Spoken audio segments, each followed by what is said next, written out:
Bonjour à tous, bienvenue chez GoFast SARL, votre interlocuteur sport et premium dans l'Oise, spécialiste Aston Martin et distributeur installateur exclusif France des produits Aston Installation Ltd UK. Donc aujourd'hui, je vais vous présenter dans cette vidéo l'intégration d'un système Apple CarPlay Android Auto sur une DB11 V8 dans la continuité d'une précédente installation faite il y a quelques temps sur une DB11 V12 AMR d'un autre client qui m'a accordé sa confiance. Donc l'installation des produits Aston Installation Ltd UK présente l'énorme avantage de s'intégrer à 100% sur le système multimédia du véhicule, que ce soit sur cette dernière génération, donc l'équivalent des New Vantage, DB11, DBS Superleggera, que sur les anciennes générations, donc V8, V12 Vantage, DB9, DBS et autres, disposant d'une autre interface multimédia et d'un système beaucoup moins évolué que ceux qu'on a sur les dernières générations. Ceci étant dit, les dernières générations n'offrent toujours pas les fonctionnalités Apple CarPlay, d'où l'avantage des produits de la société Aston Installation.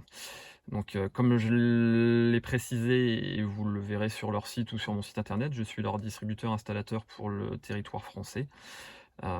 D'où l'installation dont je vous parle aujourd'hui. Donc l'utilisation est assez simple, grâce notamment à l'intégration à 100% sur le système audio-vidéo du véhicule, donc ce qui permet d'obtenir une qualité audio et vidéo strictement conforme à l'installation du véhicule, sachant qu'ici c'est un véhicule en plus qui dispose du Bang & Olufsen, du système audio Bang & Olufsen, donc avec une qualité sonore optimisée.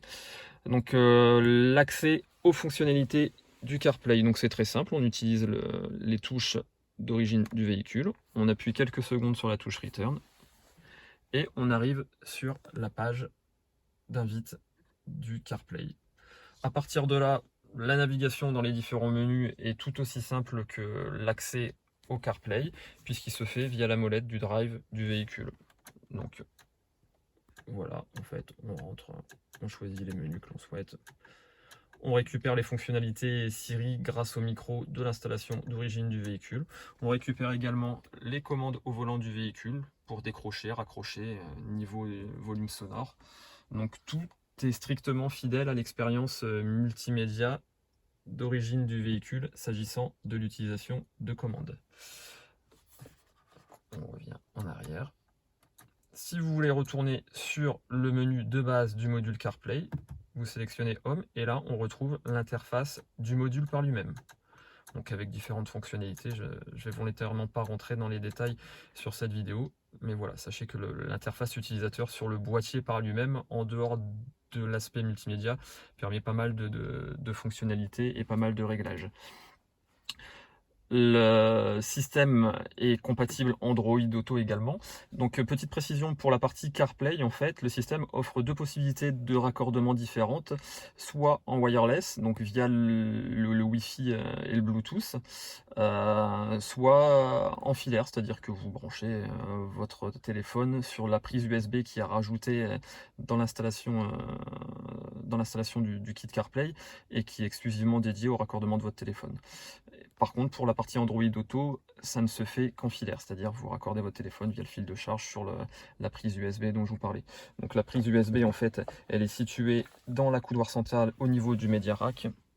Donc voilà, c'est assez simple. Et au niveau de l'interface média du véhicule, il faut se mettre sur la partie Média 2. C'est-à-dire que là, je reviens sur le véhicule, donc je rappuie sur la touche ici. Donc je rebascule sur système et on voit bien qu'on est sur le système Média Interface 2. Je rebascule sur la vue CarPlay. Hop, et là, je reviens sur l'invite.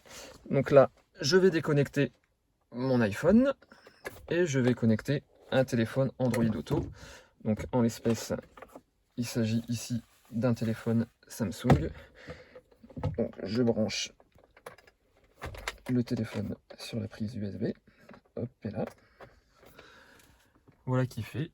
Il connecte le système Android. Vous entendez là le petit signal sur les téléphones qui indique que la connexion est en cours. Et on bascule sur l'écran de commande Android. Donc ça reprend la dernière application ouverte lors de la dernière déconnexion. Là en l'occurrence ici c'est l'application Waze. Donc pour venir en arrière, on appuie sur la touche back du système d'origine. Et avec la molette du système d'origine, vous voyez, on bascule et on navigue entre les fonctions. Donc là je reviens sur la page d'invite et on récupère toutes les fonctionnalités Android. Donc le gros avantage, que ce soit pour le CarPlay, autant pour le CarPlay que pour l'Android, c'est qu'on a tout un tas d'applications qui permettent d'enrichir de façon significative l'expérience multimédia vécue au volant du véhicule. La Waze par exemple, on a également la partie Google Maps qui permet des visualisations de cartographie et de navigation avec les fonctionnalités Google Earth. Donc on a une interface graphique qui est quand même assez sympa. Donc voilà, je reviens en arrière. Hop. Hop et là. Donc tout est très simple, pareil, l'interface téléphone, on récupère que ce soit pour la commande vocale ou les fonctionnalités de dictée ou les fonctionnalités audio, on récupère comme pour le CarPlay les touches de commande au volant, contrôle de niveau sonore, raccrocher, décrocher, etc. Donc quelque chose de très convivial, de très simple d'utilisation et surtout qui s'intègre à 100% dans le design du véhicule, sur l'interface graphique, qui n'occasionne aucune perte de qualité vidéo ou audio et qui vraiment permet d'enrichir de façon conséquente l'expérience de vie multimédia à bord de votre Aston Martin. Voilà. Pour plus de détails, pour plus de renseignements, n'hésitez pas à visiter mon site internet. Vous tapez GoFast60 sous Google et vous allez me trouver. Et n'hésitez pas à revenir vers moi, je me ferai un grand plaisir de vous éclairer et de répondre aux interrogations éventuelles que vous pourriez avoir sur le système, sur les tarifs, sur l'intégration. À suivre également d'autres vidéos sur l'intégration sur d'autres générations d'Aston Martin. Je pense notamment V8 Vantage, V12 Vantage, DB9 et autres, avec un interfaçage un petit peu différent, mais les fonctionnalités récupérées à l'identique sur l'écran de navigation d'origine. Voilà, un grand merci également à James, Lenny et Nicole de la société Aston Installation pour leur support et à très bientôt sur d'autres vidéos. Merci.